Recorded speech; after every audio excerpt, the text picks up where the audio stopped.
Olá, tudo bem? Bem-vinda, bem-vindo a mais uma Prosa com Bertalha. Prosa cada vez mais fantástica, onde aqui nós trazemos as pessoas do bem que compartilham as suas experiências e os seus conhecimentos. E olha a prosa que nós estamos trazendo hoje aqui para a Prosa com Bertalha. Compras na era da inovação.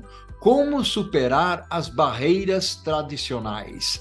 Na era da inovação, as compras no contexto B2B, que é o business to business, estão passando por uma transformação significativa, desafiando as barreiras tradicionais que costumavam limitar o relacionamento entre empresas. Antes, o processo de compra B2B era muitas vezes complexo, moroso e dependente de relações pessoais. No entanto, a tecnologia está mudando essa dinâmica. Plataformas de e-procurement, análise de dados avançada e sistemas de gestão de relacionamento com fornecedores estão permitindo que empresas identifiquem oportunidades, otimizem custos e melhorem a eficiência em suas compras. A automação também está desempenhando um papel importante, simplificando processos e reduzindo erros. Além disso, a colaboração entre empresas está se tornando mais ágil e transparente, graças à comunicação digital e ao compartilhamento de informações em tempo real. Assim, superar as barreiras tradicionais nas compras B2B na era da inovação não apenas impulsiona a eficiência, mas também fortalece parcerias estratégicas entre empresas, criando um ambiente mais dinâmico e competitivo. Mas como fazer isso? Vamos refletir sobre esse tema fascinante e importante aqui na Prosa com Bertalha, onde a educação e os negócios se encontram. E para fazer isso, para prosear comigo, eu terei o privilégio de trazer aqui para a Prosa com Bertalha a minha amiga Fernanda Zanotti. Olha só que honra, que orgulho receber aqui na Prosa com Bertalha a Fernanda. Fernanda, seja bem-vinda à Prosa com Bertalha. Oi, como vai? Tudo bem? Muito animada de estar aqui hoje. Olha só que bacana, Fernanda. Fernanda, quem é a Fernanda Zanotti? Muito rapidinho, eu sou uma profissional de procurement com 20 anos de experiência, passei por grandes empresas e recentemente, estou aprimorando as minhas experiências em consultoria. Que bacana, que legal, Fernanda. Com certeza é uma bagagem que você vai trazer aqui, uma contribuição para a Prosa com Bertalha. Vai ser muito legal o nosso bate-papo aqui, a nossa prosa. E já vamos pedindo, Fernanda, para o pessoal se inscrever no canal, curtir a nossa prosa aí e também acionar o sininho da notificação, porque muitas prosas são colocadas e é interessante que o pessoal coloque lá o timbre, né? O sininho, acione o sininho para que eles possam então assistir as outras prosas. E aí, vamos conversar sobre esse tema fantástico? Você pode contextualizar o tema para a gente? Vamos lá? Bom, a gente fala muito sobre B2B recentemente, né? Mas a gente vê que isso está acontecendo somente com grandes empresas, né? A gente vê aí, de um lado, né, uma grande onda da tecnologia, do RPA, que é a robotização, uma série de coisas. A gente está falando de chat GPT, a gente está falando de uma série de inovações, mas a gente ainda se depara com o dilema da implementação do B2B, né? Das grandes plataformas de B2B. Que bacana. E aí, como que você contextualizou aí, Fernanda, uma das coisas que eu gostaria de explorar contigo é quais são as principais barreiras tradicionais nas compras? Nós estamos falando de B2B, né, business to business, e por que existem tais barreiras, Fernanda?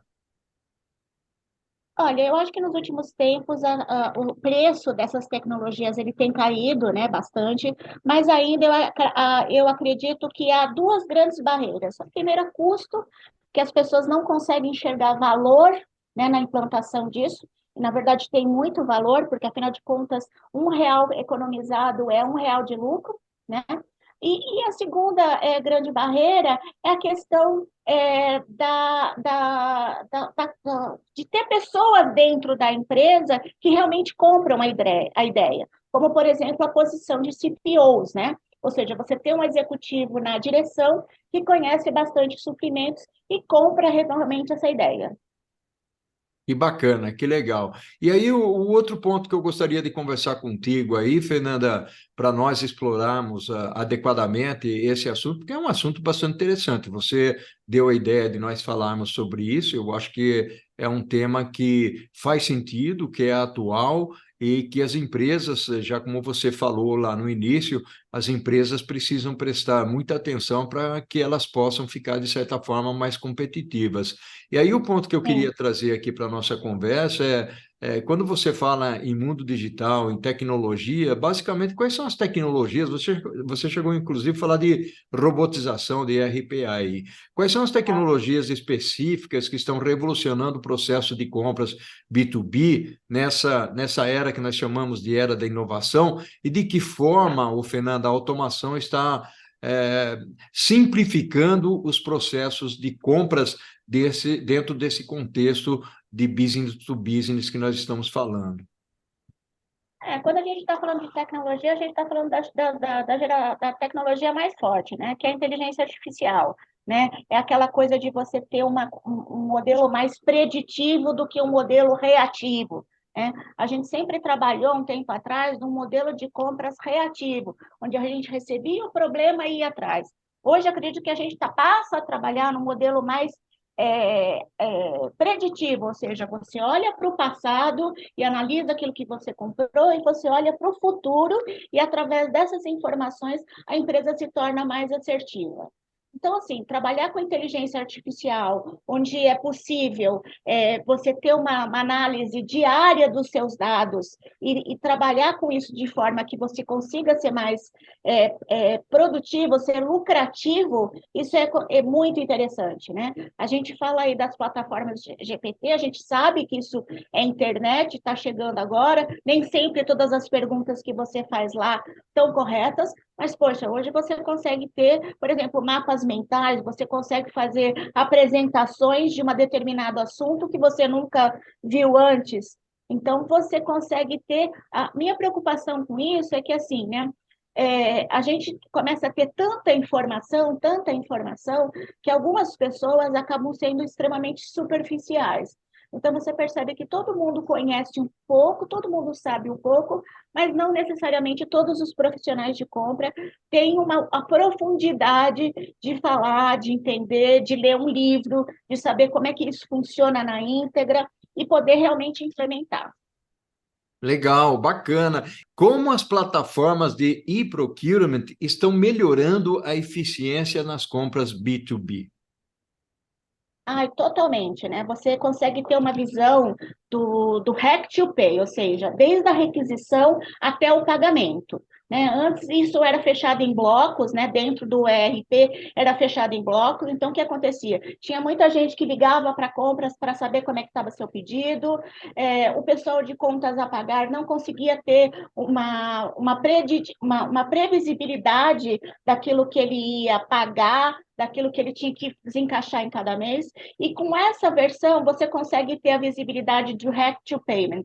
Então, consegue desde a requisição, depois que ela foi aprovada, quando ela chegou em compras, quanto tempo ela demorou para ser cotada, em que fornecedor ele colocou, vai para o fornecedor automaticamente, o fornecedor dá ok daquela compra, volta para suprimentos e depois a hora que a nota fiscal entra, já automaticamente o pessoal de contas a pagar já viabiliza aquele montante total para aquele determinado período. Que Então, a legal. visibilidade é perfeita. Tá. E bacana, eu gostaria basicamente, quando você fala hack to payment, né, você está falando desde o momento em que o pedido é feito, né, a Requisição. solicitação é feita até o momento do pagamento, é isso? Sim, isso mesmo. Bacana, bacana. E aí entram, hoje em dia nós falamos muito de análise de dados, você tocou aí na Sim. parte de inteligência artificial, nós sabemos que hoje nós temos um volume de dados grandioso dentro das organizações, que de certa forma antigamente também existia, mas hoje com a tecnologia avançada e mais robusta, nós conseguimos trabalhar esses dados de uma maneira mais apropriada, por assim dizer. Qual é o papel da análise de dados, na sua visão, Fernanda, na tomada de decisões de compras à luz da inovação tecnológica? Como é que você enxerga isso? essencial, né? Eu acho que a informação é essencial. Eu tive uma outra palestra que eu fiz com o Bruno Lima, que é do Hospital Albert Einstein, e a gente estava conversando justamente sobre isso, sobre spend analysis. O spend analysis é essencial para qualquer comprador que inicia numa empresa. Ele é essencial para qualquer gerente que está chegando. Ele é essencial para você saber os montantes das compras. Quando você tem uma ferramenta onde você consegue viabilizar esses dados e ter uma informação, melhor ainda. Mas quando não tem, a minha sugestão é puxa essas informações do SAP, coloca numa planilha com todos os dados, NCM, tudo, separa essa planilha por categoria, depois você vai fazer uma curva ABC e você vai analisar essas categorias dentro de uma matriz estratégica, que a gente chama de CRAUGIC. Quando você consegue ter todas essas informações, você consegue entender quais são os seus itens mais críticos, o que você tem que trabalhar, qual é a sazonalidade dos itens, você consegue ver que itens foram comprados e foram entregues, né, se tem nota fiscal, você consegue avaliar tudo isso. E essa informação é básica para qualquer tomador de decisões. Então, desde os níveis mais baixos, um comprador precisa ter na ponta da língua o que ele compra, como ele compra, como é que foi comprado no passado, como é que ele vai comprar no futuro. Então, ele precisa ter essas informações. O gerente nem, né, deve ter conhecimento de todas essas categorias.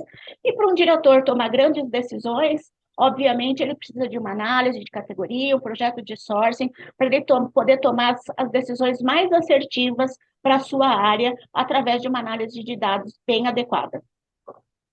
Fernanda, você mencionou aí, en passant, muito rapidamente, sobre uma matriz estratégica, e você deu o nome para ela. Você pode comentar um pouquinho essa matriz estratégica? Sim, quando a gente faz a matriz, quando a gente faz a análise de dados, né, que é o spend analysis, né, a gente pega uma base de gastos e né, categoriza esses dados. Às vezes ele já vem com a categoria do sistema, mas você tem que identificar se as categorias estão corretas. Esse tipo de análise, quando a gente faz, né, a gente pode demorar, às vezes, mais de um mês, não é uma tarefa muito fácil, tá? Porque, às vezes, a gente puxa a planilha do SAP com tudo que foi comprado, a gente pode ter 60 mil linhas, 100 mil linhas. Então, você tem que acompanhar por fornecedor, categorizar direitinho, entender quais são as plantas que compram mais. E depois que você faz todas essas análises, né, você precisa entender que itens que você tem um mercado mais pulverizado, um mercado mais concentrado, e quando você consegue ter essas informações, você consegue colocar isso na matriz de Kraujic, que vai determinar como é que você vai trabalhar com as ondas de sourcing dentro dessa análise de gastos. Então, quais são as categorias mais estratégicas, quais são as categorias que são gargalo, aquelas que não são estratégicas, você vai conseguir ver, inclusive, o seu long tail. Que bacana, que legal. Vou dizer para você o seguinte, Fernanda, a nossa prosa está tão gostosa aqui, tão legal, tão bacana, falando aqui de compras, de procurement, dentro do contexto da inovação em B2B, que o primeiro tempo já passou voando, viu, Fernanda? Vamos fazer o seguinte, eu costumo, quando aqui chegamos mais ou menos a um determinado ponto da nossa prosa, da nossa conversa, chamar a dona Corujinha para que a gente possa tomar um cafezinho, uma água, e a gente já pula para o segundo tempo. Pode ser, Fernanda? Pode, claro. Olha aí que prosa fantástica nós estamos tendo aqui, trazendo a Fernanda que está falando conosco sobre procurement, sobre compras, dentro da perspectiva digital, inovação, o que, que nós podemos melhorar para enfrentar os obstáculos, as barreiras do dia a dia nessa área que a Fernanda, inclusive, falou. Cada centavo, cada real que nós economizamos vai direto para o lucro da empresa, direto para o bottom line. Fernanda, vamos explorar um lado que eu enxergo como sendo bastante pertinente e interessante, que é o lado dos benefícios, né? Quais são, na sua visão, Fernanda, os principais benefícios de colaboração, principalmente quando a gente atua rapidamente entre as empresas na era da inovação? Essa colaboração, ela é visível, né? A gente consegue perceber essa colaboração. Ela existe de fato ou as pessoas só falam? Fernanda? Bom, vamos lá, pessoal. Quais são os benefícios dessa colaboração? Quando a gente entra numa empresa, agora falando como consultoria, né? Quando a gente entra numa empresa que a gente consegue fazer esse trabalho de levantamento de informações, né? Então, quando a gente trabalha com transformação digital, né? Que a gente também está falando de lá na frente implementar um sistema, a gente analisa essa empresa com 4 pilares, né? Primeiro são pessoas, depois a questão do espelho análise, que a gente já falou um pouquinho aqui. Quando a gente fala de analisar pessoas, a gente vai entender se essas pessoas conhecem das metodologias mais modernas, e daí depois a gente vai colocar treinamento para essas pessoas, ou seja, você vai qualificar a sua equipe. Depois a gente fala de processos, né? Quando a gente fala de processos, a gente também fala por exemplo, de políticas, processos e políticas. Porque senão, como é que a gente vai implementar uma coisa mais estratégica se você não tem uma política que te garanta que isso vai funcionar? E por último, a gente analisa a parte da tecnologia. E como é que a gente analisa a parte da tecnologia? A gente começa a comparar o que a gente tem hoje com o que são as melhores práticas do mercado e ver o que está faltando. Quando a gente faz esse trabalho com os compradores, com os fornecedores, né, você começa a ver logo de cara que tem uma série de benefícios. Né? Você consegue ver que as empresas têm mais agilidade, os processos são mais fluidos, né? A comunicação entre as áreas, ela se transforma numa comunicação mais efetiva, porque você para de falar de apagar incêndio e começa a falar um pouco mais de futuro. Você tem o engajamento dos stakeholders, né? Ou seja, daquelas pessoas que realmente que são os donos de área e que realmente consomem esses materiais, a ter um relacionamento diferente, porque você chama eles para trabalhar junto com você, né? Então, esse relacionamento muda e melhora, e ele também se torna um relacionamento mais forte, porque as pessoas começam a confiar mais na área de compras. Por quê? Porque entendem que a área de compras tá mudando, está deixando de ser uma área e está se tornando realmente numa área mais estratégica. Tá? Então, quando a gente faz essa jornada colaborativa, né, e ágil, que a gente analisa todos esses dados, é um momento extremamente interessante para as empresas, para as pessoas de compra, para os stakeholders e também muito importante para os líderes. Que legal, que bacana.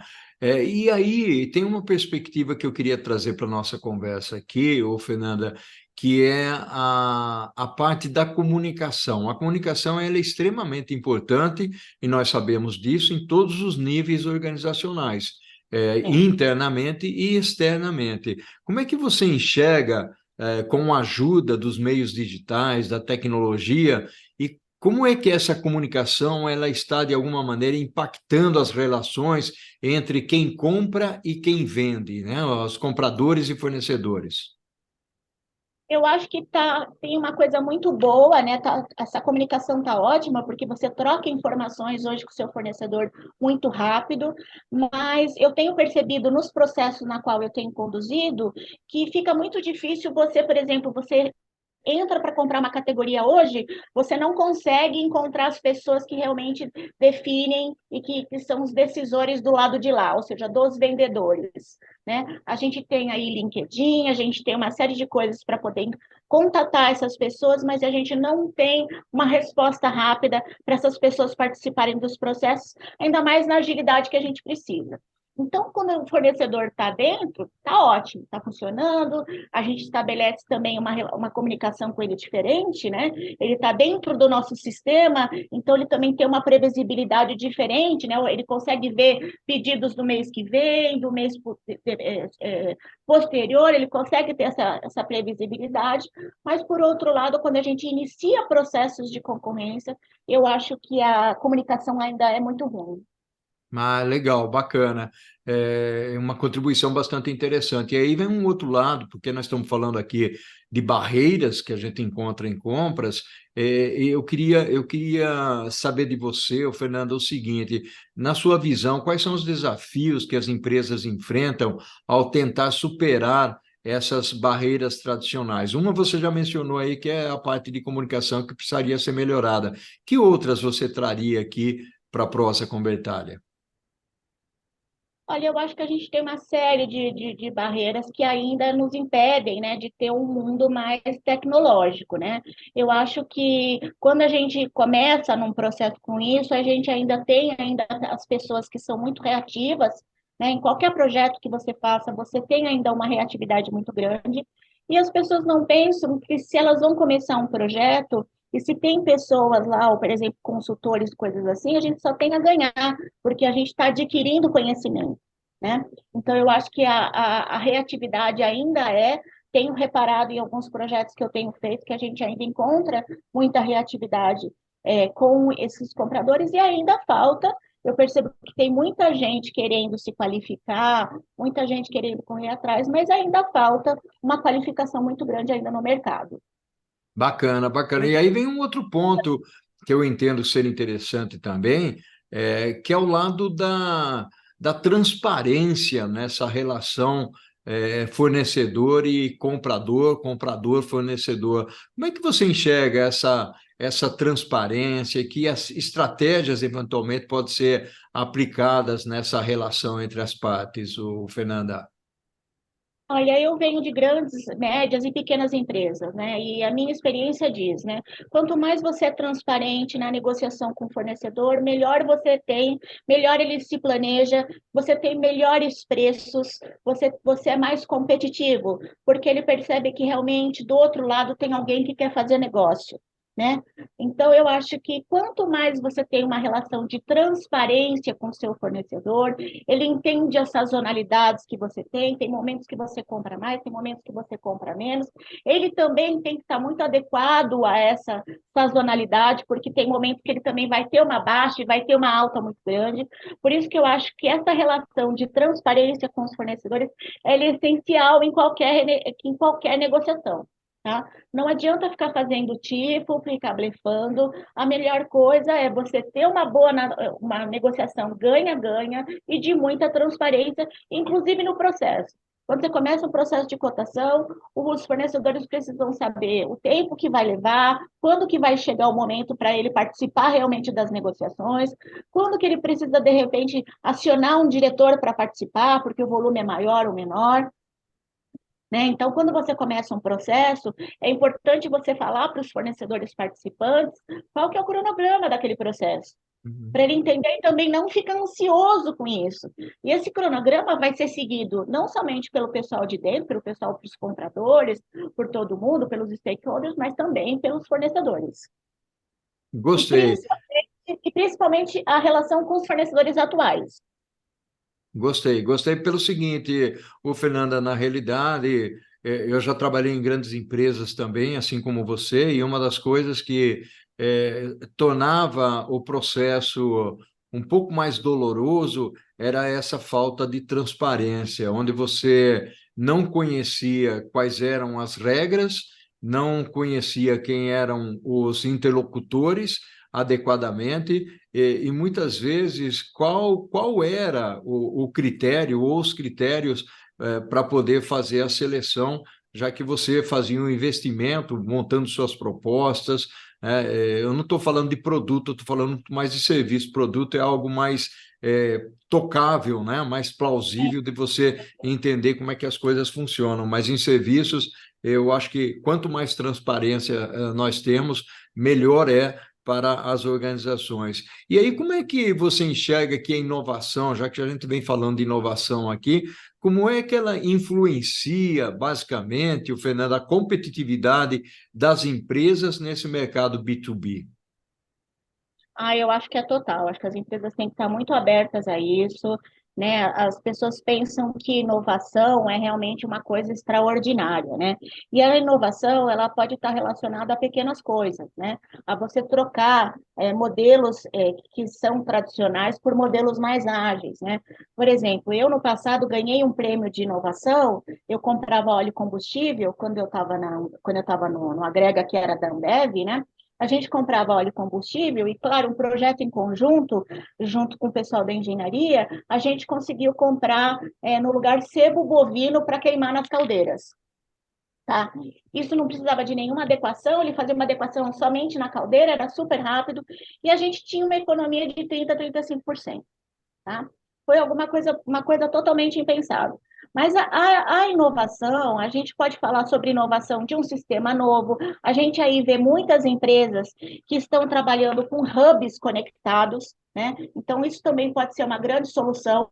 Você, por exemplo, você pode estar com um hub conectado na sua operação, que ele é de gestão de fornecedores, de homologação de fornecedores, e isso está relacionado, por exemplo, ao ESG, né? Então, ele está fazendo todos os papéis lá de ESG e sustentabilidade. Você pode ter um hub conectado para falar para toda a parte de impostos. Então, hoje você tem uma variedade de mais de 1.000 e poucas combinações de impostos no Brasil. Então, você pode ter um hub conectado de impostos. Então, eu acho que a gente tem aí uma série de maneiras de tratar essa inovação, com coisas simples que, de repente, já estão no mercado. Interessante, muito legal. Aliás, eu gostei muito do exemplo que você trouxe aí quando você trabalhou na Grega, Ambev, né, que é relacionado à inovação na perspectiva de um elemento de inovação não tecnológico, porque muitas vezes a gente pensa em inovação como tecnologia, e não é verdade isso. A outra pergunta que eu teria para você, Fernanda, é quais são basicamente os principais passos para as empresas implementarem uma abordagem que esteja orientada para a inovação em compras? É difícil você ter todos os detalhes agora, mas os principais passos que ela poderia, de alguma maneira, pensar para implementar uma inovação na área de compras. Bom, primeiro de tudo, eu acho que é ter esse primeiro passo, esse primeiro modelo, né, da análise das quatro partes, né, que eu falei das quatro vertentes, né, pessoas, da análise e tal. Quando ela tiver passando por esse processo, ela já vai conseguir ter uma série de inovações no processo dela, né? Porque ela vai comprar melhor, ela vai ser mais ágil, o pessoal de contas a pagar vai ter mais visibilidade, você vai ter as áreas mais conectadas.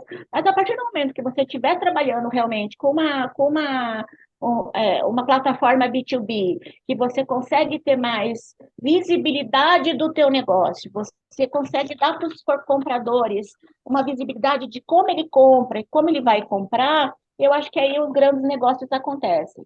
Né? Por exemplo, eu acho que a gente tem que trazer para dentro os fornecedores, fazer esses fornecedores parte ativa dos projetos que a gente está tocando. Eles são as pessoas que mais podem trazer inovação para a gente, né? Comprar diferente, ou a gente comprar mais ágil. O pessoal de engenharia tem que estar conectado com essa parte para poder trazer inovação. Você tem que ter uma área realmente colaborativa com várias áreas da sua empresa. O requisitante, a engenharia, o fornecedor. Você tem que fazer, de repente, um fórum. Acho que a melhor coisa que a gente pode fazer dentro da companhia é fazer um fórum de inovação onde todas as áreas estejam convocadas para participar, que tenham metas compartilhadas, senão o negócio não anda, né? Mas para trazer inovação, para trazer formas diferentes de comprar e que possam, obviamente, chegar e nos trazer economia ou agilidade no processo. Que bacana. Fernanda, estamos chegando ao final da nossa prosa, uma prosa deliciosa aqui, muito gostosa realmente. Gratidão enorme pela sua presença aqui, Fernanda. Eu que agradeço. Muito grato pela sua contribuição, Fernanda. Um abraço virtual para você, ao infinito e além, e o que nós fazemos em vida, Fernanda, ecoa na eternidade. Tchau, tchau. Tchau, tchau.